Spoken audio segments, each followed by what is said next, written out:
Today, the 1st of February 1997, Don Everly is 60 years old. And to celebrate the occasion, Don looks back over the career of the Everly Brothers. Don Everly at 60 is presented by Mike Reed.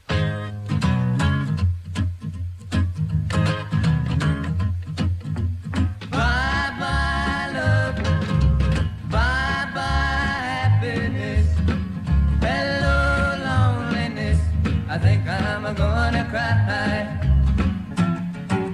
Wake up, little Susie, wake up. Wake up, little Susie, wake up. I got a brand new baby and I feel so good. She loves me even better than I thought she would. I'm on my way to her house and I'm plumb out of breath. And when I see her tonight, I'm gonna squeeze her to death. Well, all day. Pretty little peg claw dead. Dream, dream, dream, dream, dream. Dream, dream, dream when I want you. The Everly Brothers are one of the greatest pop acts of all time. And this year marks two major anniversaries for them. It's 40 years since Bye Bye Love, their first single, was recorded, and today is Don Everly's 60th birthday. Don Everly was born on this day in 1937, and his brother Phil came along 2 years later. Their father Ike was an accomplished guitar player, and he taught the boys a few chords as soon as they could hold a guitar. Well, by the time Don was 8 and Phil was 6, they were playing and harmonizing together and singing with the rest of the family. Brothers, it was traditional. The Wilburn brothers, Leuven brothers. My mom and my dad and his two brothers, they were a trio. So, I mean, they were a second generation Everly Brothers when you really get down to it. Family sang together, and it's traditional in the South. On the back porch, the family gets together, and on the front porch, and sings together. The Everly Brothers' parents, Ike and Margaret, were well known in the southern states as country and gospel singers. During the day, Ike worked in the coal mines of Kentucky, and at night played concerts. Don and Phil would sit in on rehearsals and learn the country music songs of the day. Here's Margaret Everly. My husband worked with a boy from North Carolina, and they called themselves the North Carolina Boys. They would come home to rehearse songs, and Phil would get in and help sing. And he had a high voice, so they would see how high he could go. They would hit a note, and Phil would repeat the note. All these entertainers, they didn't mind taking a little time to say, hey, you sound good, boy. Let's hear you sing Cool Water or something, and Phil would do that. And they would come home and rehearse the old songs like Barbara Allen, and the boys would hear that.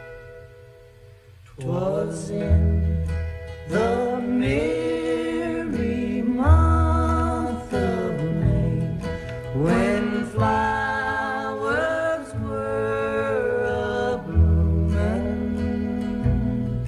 sweet Willie on his deathbed lay, for the love of Barbara Allen. He sent his servant to the town where she did dwell in, saying, Master dear has sent me here, if your name be Barbara Allen. Barbara Allen, recorded by the Everly Brothers on the album Songs Our Daddy Taught Us in 1958. As well as doing concert tours with their parents, the Everly Brothers also joined them performing on the radio as the Everly Family. Don remembers these programs. Well, it's a family show where, good morning, everybody. We'd sing the theme song, all of us, and then good morning, it's the Everly Family. This is Dad, and this is, Mom, and Don, baby boy Phil. And Dad would MC it, and then we'd sing a song, and then Phil and I would sing a duet, then Phil would sing a song, then Mom would do a recitation, and then we'd all sing a trio in back of it, and then we'd play an instrumental, then we'd sing a gospel song. It was the family, the Everly family, up in the morning, early in the morning, 5 o'clock, 5:30, 6, for the farmers in Iowa when they were up getting their cows together and doing all that and cooking breakfast and getting ready to go to the fields. Well, a great big howdy-do to all of our good friends and neighbors. This is Dad Everly talking for the Everly family. And we're going to play and sing you some songs, neighbors, family style, also country style. And we got the whole gang on deck, Mom, Don, baby boy Phil. And you know, Mom, we kind of ought to tell the folks just how old these youngsters are. Some of the folks probably don't know. And Don, our oldest boy, is 15 years old. Phil's 13. And of course, me and Mom, we quit telling our age a long time ago. You know, I kind of suggest that we get the Everly Brothers to team up on one here. Phil, what are you going to sing this time? Well, Dad, we'd like to do a number for the folks in what's called Don't Let a Love Die.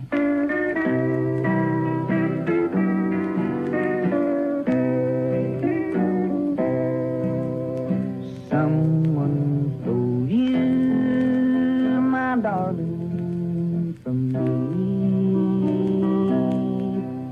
Someone stole my love and your heart. Is it really true you don't care for me?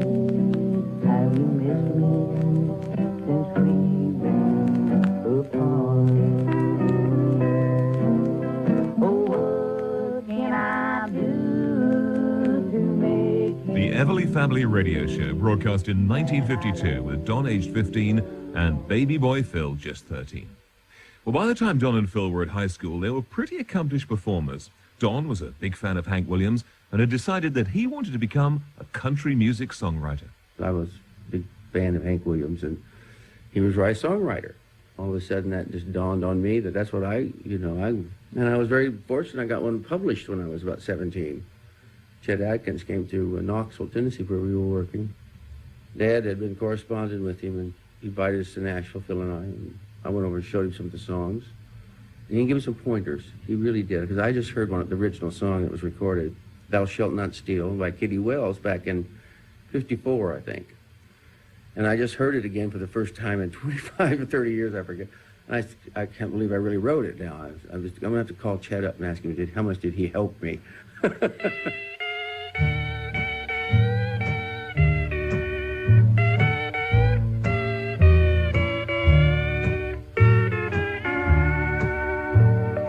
In the Bible, it says thou shalt not steal, but I have found the love I want.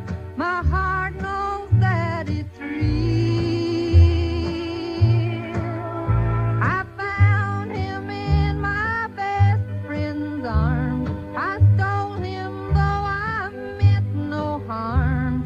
I found myself a sweetheart and lost myself a friend.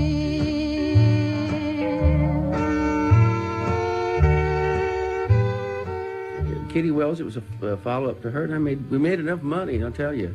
Made enough money off that to get us to Nashville. Buy new tires for the car and get us into the Union and some outfits and just set us up here for a little bit. I stole to satisfy a longing in my heart. I didn't stop to realize. Thou Shalt Not Steal, a song which was a big hit for Kitty Wells in 1955 and was written by Don Everly. But it was Chet Atkins who was helping the boys get started in the music business. Chet was running a small publishing company at the time and had met the boys at a gig a year earlier. Yeah, I brought them to town first when they were 15 and 17. And I rented them up in Knoxville. Their father played guitar, fingerstyle guitar. And so I'd heard of him a long time. And so I played up there at a fair, and they came out to see me at the fair. And I guess they didn't have money to get in. They were outside the fence, this wire screen fence, talking to me. And I didn't think at the time, I was a little stupid that I should have gotten them on in to the fair. But anyway, I said, my boys here are good singers. He said, I want to bring them over to Nashville and let you hear some of their stuff, some of their songs. And at the time, I had a little publishing company. I was not working for a record company except freelancing. And so I brought them over, and they had a song, after I've forgotten you, and aren't you loves it? Here we are again. And I got Wanda Jackson to record it. In 1955, with the help of Chet Atkins and the money Don had earned from Thou Shalt Not Steal, the Everlys moved to Nashville. But as Phil Everly remembers, it wasn't all plain sailing. We got on records immediately when we went to Nashville when I was 16 and came out and bombed. And that's a hilarious story, that one. We cut 4 sides in 22 minutes with Carl Smith's band, who had just driven in from California, which is like a 2,000-mile trip, nonstop. And we're doing the session this early in the morning, doing the session before they went home. So you know they were in a hurry, and we cut 4 sides. And I sang sharp through the last 3, you know. They were really bad. The Everly Brothers had a couple of songs released on Columbia Records, but they failed to make any impact at all. Eventually, after trying a number of different companies, they went to see Wesley Rose, who was the head of the Nashville-based publishing company, Acuff Rose. A couple of country boys, which were harmony singers, came in my office, and I liked what I heard. I called up Archie Blyer, because I was scheduled to record some country records for Cadence, which was just then going into the country business, and asked him if I could record these boys, so he agreed. It was country harmony, but remember, country harmony wasn't heard, so it was unique and unusual for all markets. Wesley Rose saw the potential in the Everly Brothers, and after fixing them with a record deal with Cadence Records, set about finding them the right song to record. He introduced Don and Phil to 2 Acuff Rose songwriters, Phyllis and Boudleaux Bryant. I was a pop writer. My technique came from Italian ballads. And Boudleaux was a concert violinist, but his background was country, gospel, fa sol la singing, that's singing with shape notes. Boudleaux had the most fantastic feeling for chord structure that you ever saw. Your ear would go into orgasms over these chord structures. They were gorgeous. And it was Phyllis and Boudleaux Bryant who came up with the first hit song for the Everlys. Boudleaux and I are building this lake house, and we're on the way to the lake, and Boudleaux's all excited. He's got an idea for Johnny and Jack. And I said, well, what is it? So he starts with, bye-bye love, bye-bye happiness. Have you ever heard Johnny and Jack? Have you ever heard a thing called, oh, your poison love has stained the lifeblood in? That's Johnny and Jack. That's the same, bye-bye love, that's the same, you know? So now Archie Blyer is coming to town. I don't know how Wesley made this connection, but he's coming down to add a country section to Cadence. So Wesley was given the Everlys, or the Everlys were introduced to Wesley by Chet, because Chet couldn't do anything for them on RCA. And the click, the magic, happened there. Boudleaux called Johnny and Jack and asked them if they would release the song, because Archie loved it. The Everlys were ready to do anything that anybody said to get on record. So the kids did it, and that night at the Opry, all I heard was, man, did you hear that session? Did you hear that session? And they were talking about these kids, good-looking guys, and this dance song, Bye-Bye Love. Hell, I can still sing that thing. It's been haunting me ever since I left that session. So I said to Phil, I said, something's happening here. I said, I've never heard so much buzz about a song, a new recording. I said, ever. And he said, gee, you really think so? I hope you're right. Well, Archie was hearing it. Boudleaux was hearing it. And it happened. It hit all 3 markets within 2 weeks.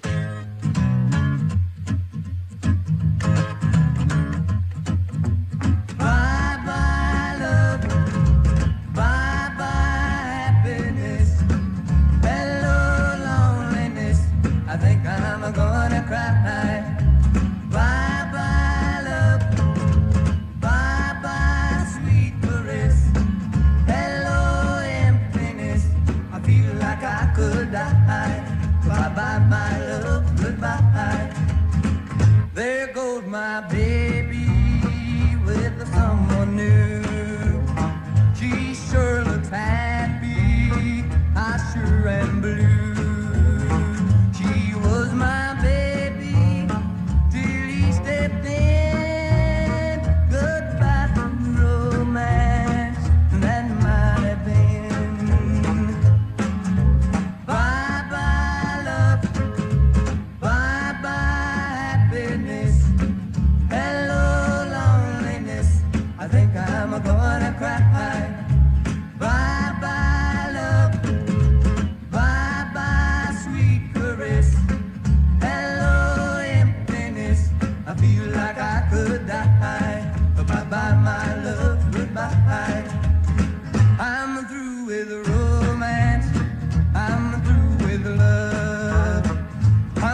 Bye Bye Love, written by Felice and Boudleaux Bryant, launched the Everly Brothers on the road to becoming one of the biggest pop acts in the world.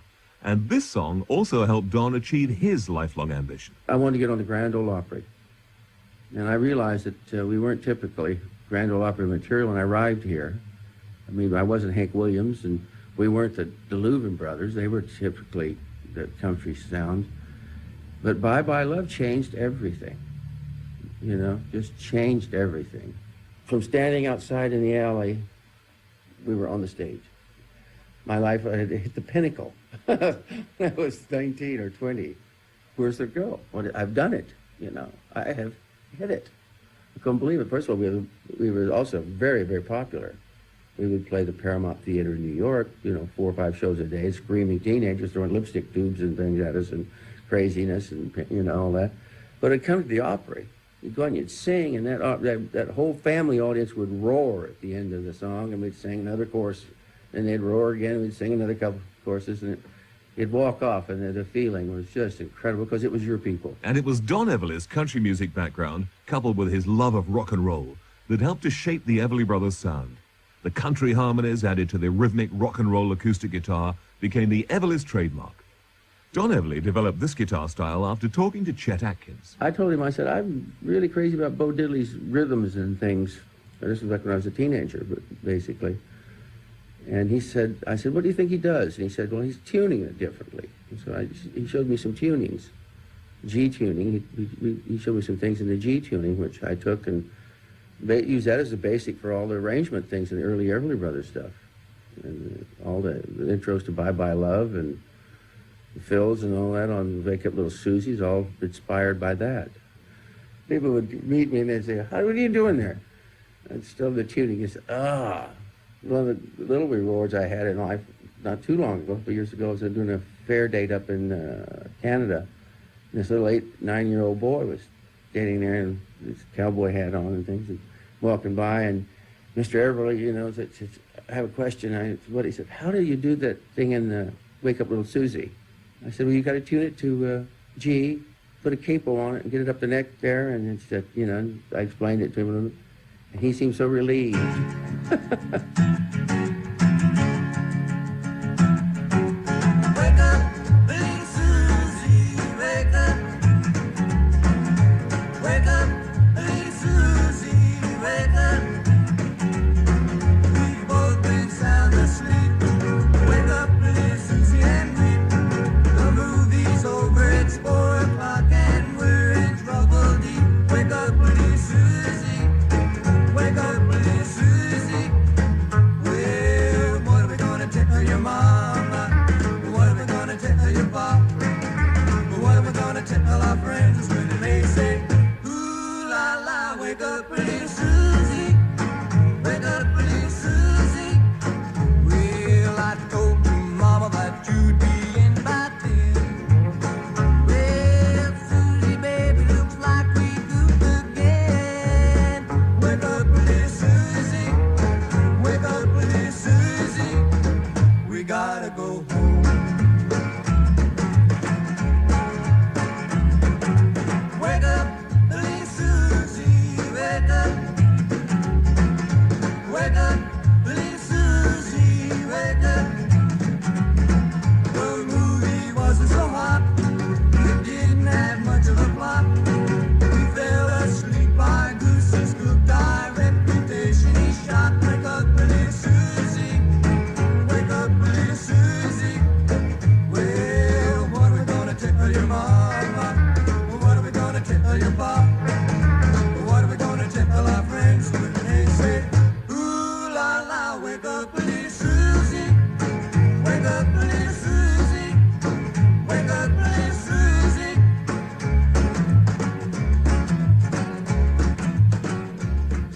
Wake Up Little Susie, the second hit for the Everly Brothers, and written again by the songwriting team of Felice and Boudleaux Bryant. And it was the Everly's next release, which was to be their first #1, and a song that's still regarded by many of their fans as their greatest song ever. Again, it was written by Boudleaux Bryant. Boudleaux made a demo, and Boudleaux said, what do you think of that? And I said, my God, I said, your demo's a hit. I said, you could release that one and it's a hit. And The song was a hit with the Everlys, but not taken away from anybody. The song was a hit. A song can be a hit and still be in the books, but it's a hit. Just hasn't gotten out there yet. You know, a fast horse is a fast horse, even if he's in the barn. Dream, dream, dream, dream, dream, dream, dream, dream when I want you in my arms, when I want you, and all your charms whenever I want you. All I have to do is dream, dream, dream, dream when I feel blue in the night, and I need you to hold me tight whenever I want you. All I have to do is dream. I can make you mine, taste your lips of wine anytime, night or day. Only trouble is, gee whiz, I'm dreaming my life away. I need you so that I could die. I love you so, and that is why whenever I want you, all I have to do is dream, dream, dream, dream, dream. I can make you mine, taste your lips of wine anytime, night or day. Only trouble is, gee whiz, I'm dreaming my life away. I need you so that I could die. I love you so, and that is why whenever I want you, all I have to do is dream, dream, dream, dream, dream, dream, dream, dream. By the summer of 1958, with Elvis Presley away in the army, the Everly Brothers were the biggest rock and roll act in the world. They toured extensively, and Don remembers one particular tour in Texas where the Everlys were supported by Buddy Holly and the Crickets, and what was probably the world's first ever supergroup came together. We had a band that did not work at all, hired hands, as they say, and they didn't even like the music. Buddy listened to it, and I listened to it, and I went, oh. And Buddy said, we'll back you. I said, but will you? And he said, sure. He's so gracious man. And so it was Phil and I and the Crickets, Buddy, out there. Him, and one hell of a show, let me tell you. We kicked it. Things had happened remarkably quickly for the Everlys. By this time, Don was just 21 and Phil only 19. Virtually straight from high school to being the biggest act in the world. Wesley Rose remembers what it was like for these two young country boys out in the big wide world. After we'd had 4 or 5 million sellers, and we used to play the Ed Sullivan TV show. And on the second Ed Sullivan TV show, we were staying in New York, and I went over to the rehearsal, and the boys were late. They were about a half hour late, so after the rehearsal, I went back to the hotel with them, and I said, that'll be the last time you're late. From now on, I want you on time because our reputation is worth something, and it's unfair to the producer to be late. And either Don or Phil, I don't recall which, said, well, it's a problem calling downstairs. And I asked them what they called downstairs for. They said to find out what time it was. And I looked at their wrist, and neither one of them had a wristwatch. So we went out right downstairs in the first jewelry store and bought them each a wristwatch. And this is what I mean. Their moral character was so good they didn't complain about anything until it really hit you on the blind side. You see, they're both small-town boys, and it was a little hard for them to believe how big their success was. Well, we were naive because our parents were naive. We were just country musicians. We didn't steal, cheat. My father was a coal miner. He got a job on radio. And so basically, when it came down to business, he didn't know anything about business. He didn't teach me anything about business. And when you run up against an accountant like Wesley, or you run up against a lot of these people, you know, that running the record businesses and publishing businesses, you know. Naive, I guess would be the answer to that one. During 1959, the Everlys recorded 4 more hits written by Felice and Bootle O'Brien: Bird Dog, Problems, Take a Message to Mary, and Poor Jenny. And then came the first song written by Don Everly. In the studio, he called on Jerry Allison of the Crickets to play the same sort of tom-tom drum sound that he'd played for Buddy Holly on Peggy Sue. I changed arrangement sounds. I used the drums as the vocal point. And that song was also a love song, a true song, kind of. That song was about really going to Australia and kissing a girl. And on the way back, writing the song. That's what that was about. Never felt like this until I kissed you. How did I exist until I kissed you? Never had you on my mind. Now you're there all the time. Never knew what I missed till I kissed you. I kissed you. Oh yeah, things have really changed since I kissed you. My life's not the same now that I kissed you. Oh yeah, you got a way about you. Now I can't live without you. Never knew what I missed till I kissed you. I kissed you. Oh yeah, you don't realize what you do to me, and I didn't realize what a kiss could be. You got a way about you. Now I can't live without you. Never knew what I missed till I kissed you. I kissed you. Oh yeah, you don't realize what you do to me, and I didn't realize what a kiss could be. You got a way about you. Now I can't live without you. Never knew what I missed till I kissed you. I kissed you. Oh yeah, I kissed you. I kissed you. Till I Kissed You, written by Don Everly. As time went on, a tension was growing between the Everly brothers and their manager, publisher Wesley Rose. Wesley dictated the songs they recorded, how they recorded them, and he wouldn't entertain any songs that he didn't own the publishing on. Now that, of course, began to cause problems. He was a jolly man when I first met him. He changed over the years, but he was a very jolly and happy man, and I hung out with him, spent a lot of time with him, going to dinner and living a really kind of an Italian lifestyle, and it was wonderful, and I enjoyed it. He was a very strong man, very opinionated. When it came to music, he couldn't fathom why I would want to do Let It Be Me. It seemed the only thing he really liked was what he published. In fact, that was the case. If we liked something, he'd try to get it, hold the writer, try to get the publishing on, and if he couldn't do that, he didn't like it. So, that's basically what that was about. It's disturbing that that could go on, but that was the way it was. He was a publisher, and the artist was on their own. We didn't have a manager. Unfortunately, he was acting as a manager, and he wasn't acting in our best interest. In an attempt to break the hold that Wesley Rose had over the recording sessions, the Everlys recorded Let It Be Me away from Nashville in New York. And not only was the song not published by Acuff Rose, it was also their first recording using strings.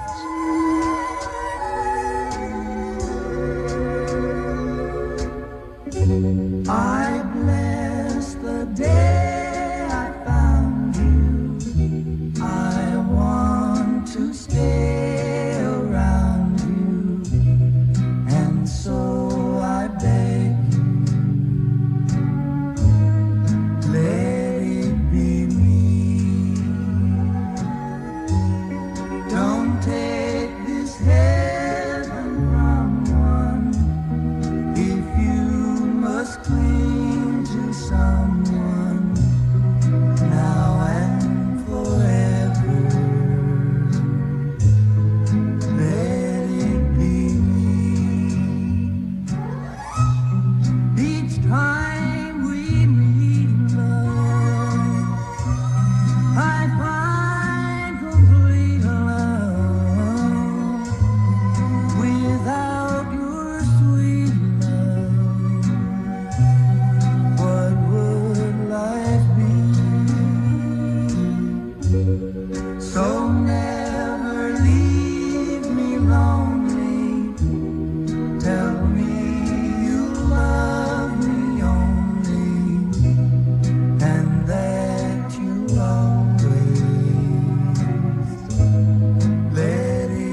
Let It Be Me was the final song the Everlys recorded for Cadence Records. And in early 1960, they signed to the newly formed Warner Brothers Records for $1 million. The two boys had decided they no longer wanted to be on Cadence about a year before the contract was over. So it wasn't a thing of all of a sudden deciding to leave. So I started working to negotiate a contract. And at that particular time, Warner Brothers was just starting over here. They had been out maybe a year or two. And I had talked to Jim Conkling, president of Warner Brothers. Well, the negotiations were working fine right up until the last day before the announcement. And at that time, Jim Conkling and I had a misunderstanding, so I told him the deal was off. Well, there was a fellow called Herman Starr, who was head of Warner Brothers Publishing, who was head of all the Warner Brothers at the time. And he called me up and said, Wes, look, we need the Everly Brothers bad, otherwise we may just close the label. The label was very unsuccessful. And he says, I'll give you even more than you're asking. I said, I don't want any more than I'm asking. I want exactly what we talked about. So we closed the deal out, and it was the first $1 million deal in the history of the record industry. And the first song the Everlys recorded for Warner Brothers was another song written by Don Everly, Kathy's Clown, which was to become the Everlys' all-time biggest-selling record.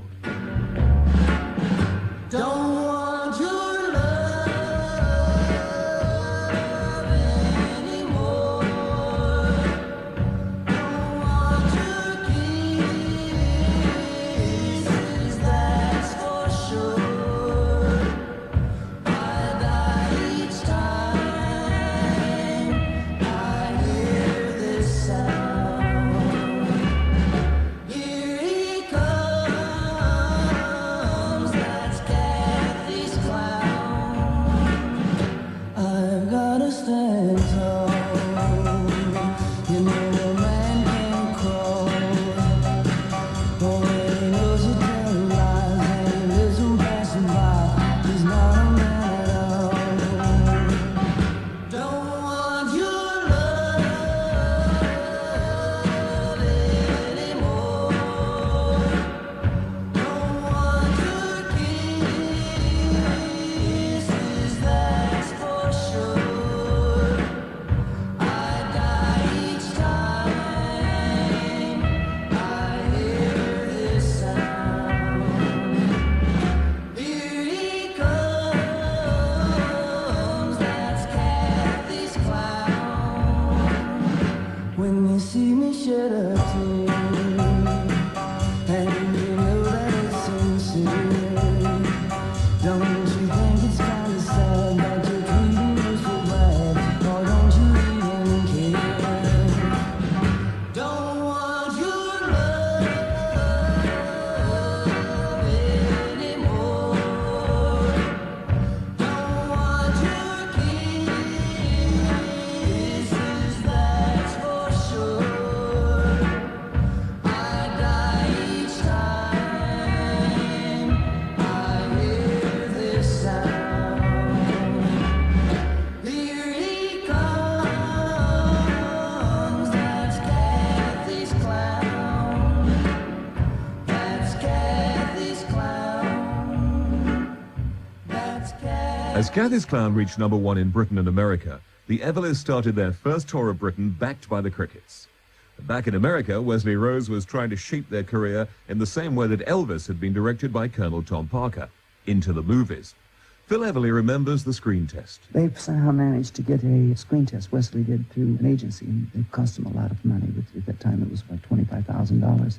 And they strapped guns on Don and I. And Donald was dressed as Black Bart, and I was the kind Charlie, you know, in brown. I looked like the clean cut, and he looked like Lash LaRue. Anyway, they had us in a cabin. I mean, a real cabin, and it was the director from Bonanza, I think, or Wagon Train, somebody like that. I'm sitting in the cabin, and they switched it around so that Donald comes by the cabin door, and he's supposed to be a stranger, you know, and he comes by the window, and I'm sitting in the cabin, and I'm saying, these are the words of a frontier lad, lost his love when he went bad, and we sing, take a message to Mary together, and we, you know, he says, howdy, stranger, and I say, howdy, stranger. We just sung this duet together, you know. I'm standing outside my window, and he asks me a bunch of things, and this flubs around for, I don't know, 5 or 10 times, about 11th take. And Donald's last line is, "Well, I'll be seeing you." And I said, "Not in the movies." But while the brothers were in Hollywood doing their screen test, another hit song came their way from the Crickets guitar player, Sonny Curtis. I was in basic training in Fort Ord, California, and I wrote one verse, and I went down to Hollywood on a 3-day pass. The Everlys were down there studying acting at Warner Brothers. They had just been signed to Warner Brothers Records, and I played it to Don first, and he loved the song. He called Phil down, and they worked out that really nice harmony part that goes with the song. And they informed me that I'd have to write another verse. And so I went back off up to Fort Ord to be in the Army, and I got a 10-day leave to move down to Fort Gordon, Georgia, and I wrote another verse, and I put it in the mail to them. And a couple of days after I had mailed this verse to them, I got a letter from Jerry Allison. He said, "The Everly Brothers just cut your song." And they... I'm so lonesome every day. I want you to know that since you walked out on me, nothing seems to be the same old way. Think about the love that burns within my heart for you. The good times we had before you went away. Oh, me. Walk right back to me this minute. Bring your love to me, don't send it. I'm so lonesome every day.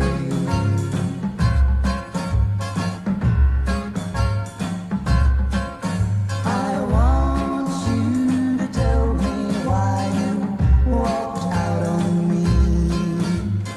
I'm so lonesome every day. I want you to know that since you walked out on me, nothing seems to be the same old way.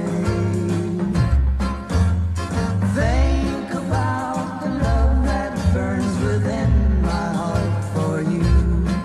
The good times we had before you went away. Oh, me.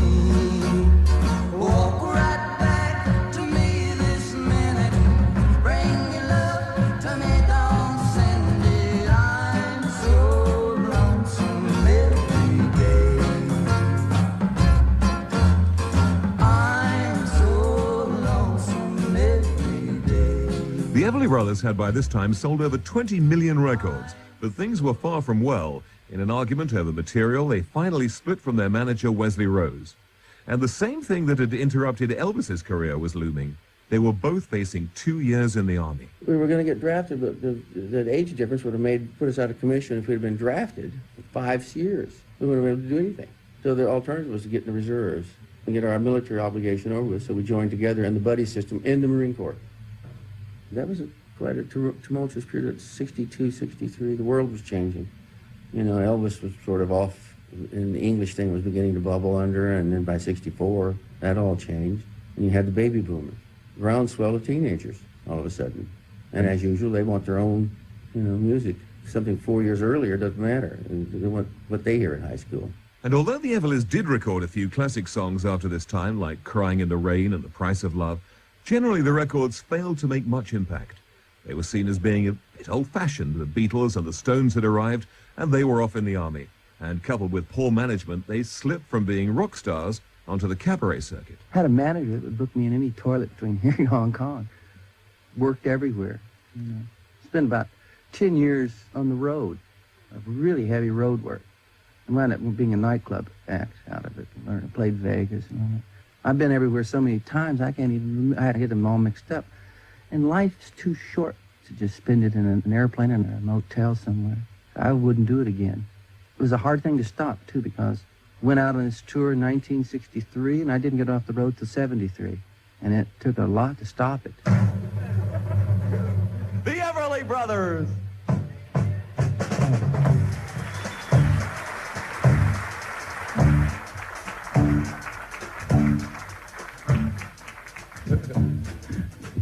Pleasant good evening to you all. A little bit of our background. Phil and I grew up in music business, and that's really all we've known all our lives. Our mother and father were in show business. Country music. We sang country music and gospel music on radio. We had a little radio show called the Everly Family Show in Iowa, Indiana, Kentucky, and Tennessee. And, you know, we moved around a lot. Really couldn't hold the jobs down, to be perfectly honest. We used to sell things by mail order, you know. If you listened to our radio show, you could write in a letter and get your rose bushes, you know, from the Everly family. Or you could write in and get your rat poison. And Mom used to make homemade brownies. We used to send those out too. All kinds of things like that. Yeah. While Phil and I were in high school, we had a hit record. You know, we made a record and it was a big hit. So naturally, Mom and Dad became excess baggage. So we fired them and went out on our own into the club business. And now here we are at the Grand Hotel. But we think about Mom and Dad every now and again. And it's just to prove it to you, we'd like to sing a country song.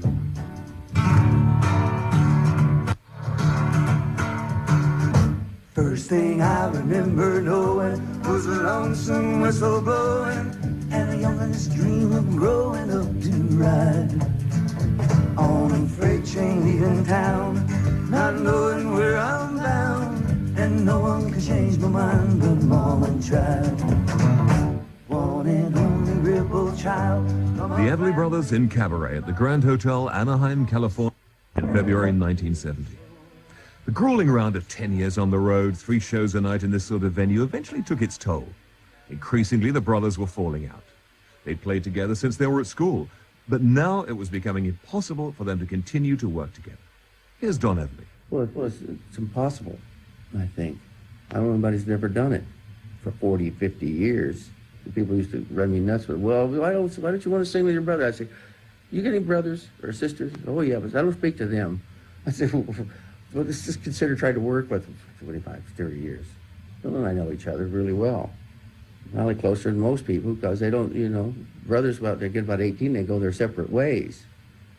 But we were hitched together to the wagon. Joe Smith was a Warner Brother executive at the time. You would hear the same complaint, you'd hear the same cry from producers, from writers, boy, if I could do a record with the Everly Brothers, I could get them back. Well, in fact, they couldn't. We tried a number of producers, we tried a number of writers, and the boys, with each blow, regressed even more. And they were having enormous internal difficulties between the two of them. There was one incident, there was a record session. I was in the control room, and they were singing in a vocal booth. And all of a sudden, there was like a bang, and you couldn't hear any more singing. Well, Philip had knocked Donald down when something had happened in the harmony, and he turned and he just plowed him under. And the session ended, of course, right after that.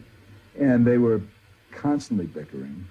You could understand it. These boys had made it very young, had been rather unsophisticated, unworldly, attained enormous success, and now, while still at a relatively young age, in their middle, late 20s, people weren't wanting what they did. It went terrifically for quite a while, you know. We'd go in the studio and everything was just perfect. Boy, they made such great records and were writing such good songs. And then the publisher, Wesley Rose, I think he got a little envious. So all of a sudden it was destroyed.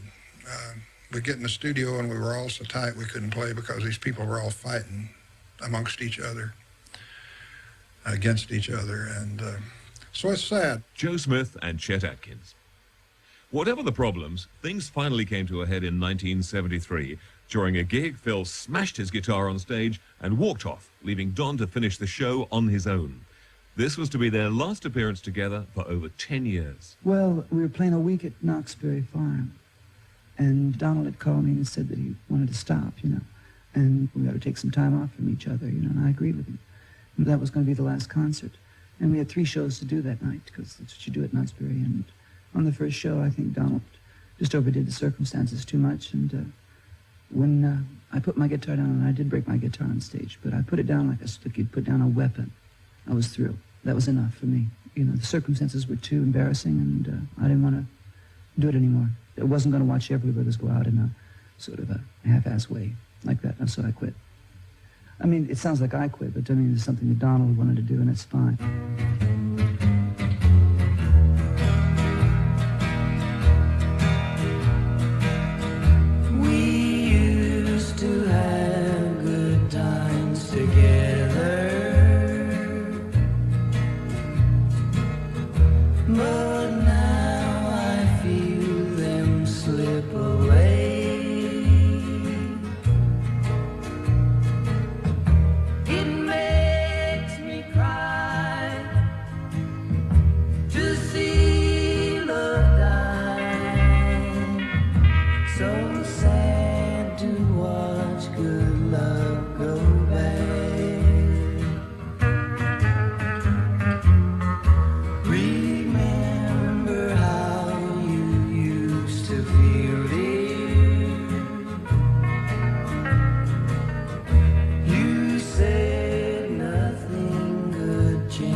Such was the bitterness between the Everly brothers that they had hardly spoken to each other for 10 years, and in fact only met on the occasion of their father's funeral.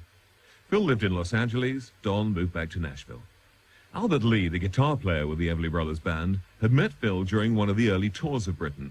He remembers how bad the feeling was between the brothers during the mid-1970s. I found myself with the Crickets at that time, and I was playing with the Crickets. And I can remember being over at Jerry Allison's house, and Don Everly called up. He said to Jerry Allison, "Come on over to this bar. We're playing this local bar, and it's great fun. We do it every Tuesday night, and Buddy Emmons plays." And I remember J.I. said to him, "Hey, you know, I've got somebody here from England. You know, Albert Lee." You know, he said, "Oh, Albert." He said, "Oh, that's Phil's friend, isn't it?" You know, so it was a little bit touchy, you know. Anyway, I went out to the club, took my guitar and sat in, and from that moment on, Don and I were like the best of friends, you know. And I mean, I was such a huge fan of Don, you know, and we did this gig every week, and you know, I was hanging out with him quite a lot at that time. The Everly Brothers continued to record as solo artists, and although both of them produced some good albums, they failed to sell in great quantities. And apart from a couple of hits by Phil Everly, one of them as a duet with Cliff Richard, there were no hit singles. Don Everly continued to tour, and he kept up his friendship with Albert Lee. By that time, I was playing with Emmylou Harris, you know, and I can remember going to Europe with Emmylou, and Don was on the show too, and on a number of those shows, I ended up singing harmony with Don, you know, which is kind of a surprise. I can remember rehearsing at Wembley about an hour before we were due to go on. You know, we ran through a few tunes, and he said, "Do you want to sing on a couple of these?" I said, "What?" He said, "No, you know, Dream or Bye Bye Love." I said, "You're kidding, aren't you?" I said, yeah. He said, "No, if you know, I really appreciate it if you'd sing on them, you know." So I did, you know, and it was like straight in at the deep end. I was an Everly brother, you know. As their solo projects failed, it was inevitable that the Everlys would make a comeback. People still wanted to see them together, particularly in Britain. And so they patched up their differences, and a reunion concert was planned at the Albert Hall for September the 23rd, 1983. Albert Lee again. They always hoped that if they ever got back together that they'd ask me to do it and I'd be available, you know, and like a few years later, and I was actually playing with Eric Clapton at the time, I got a call from Terry Slater from London saying, oh, it looks like we're going to put something together, you know, can you do it? I said, God, I'll be there, you know. And we were actually talking about maybe doing a quiet little gig somewhere as a warm-up, you know, but then they said, no, that would be cheating, you know, this has got to be, you know, the first gig. And so we forego the luxury of having a little warm-up gig somewhere at a little club and did it cold at the Albert Hall. And we'd been rehearsing, you know, but it was very exciting for me, I must say. I was there for that reunion on September the 23rd, 1983, and they came on from separate sides of the Albert Hall, and they were on stage together for the first time in 10 years.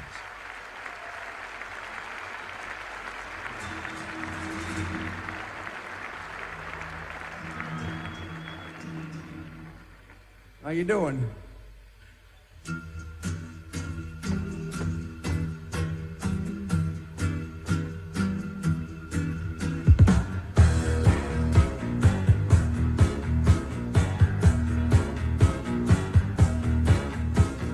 Wine is sweet, gin is bitter. Drink all you can, but you won't forget her.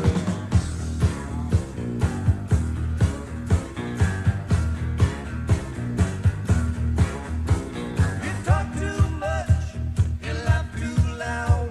You see her face in every crowd. That's the price of love. Price of love, let you pay, Jesus pay. Price of love, cost you more when you're not playing. Since that concert in 1983, the Everly Brothers have continued to tour every year in America and every other year in Britain. Their influence can be heard echoing throughout popular music. Their harmonies can be heard in the recordings of the Beatles. You can hear their sound in the Hollies, Simon and Garfunkel, and the Eagles. Their contribution to pop music is enormous. And this year, 40 years since Bye Bye Love was released, they're being presented with a Lifetime Achievement Grammy Award. And they're still going strong. Here's Don Everly. I'm really happier now, basically, musically, because I work with Buddy Emmons and I'm talking to Brent Mayer over here at Magnetone, and I'm going to do some sort of project. I'm hoping to drag Phil into some kind of project. One, I'd like to do a really good country record with Phil and I. That basically, that's what we are. I mean, especially with country music the state it is now. I mean, I know we're could be called new country. I don't know what they'd call us, but old new back here on the home and arranged country or something. I don't know what they'd call us, but we certainly could do it. And in 1997, the Everly Brothers will be on tour again in Britain, and we'll be recording them live for a concert that you'll be able to hear on Radio 2 later this year. I'm Mike Reed, and this has been a Smooth Operations production. And on this day, the 1st of February 1997, Don Everly's 60th birthday, I'll leave you with the sound of the Everly Brothers. I'll never let you see the way my broken heart is hurting me. I've got my pride and I know how to hide all my sorrow and pain. I'll do my crying in the rain. Love hurts, love scars, love wounds and mars any heart not tough nor strong.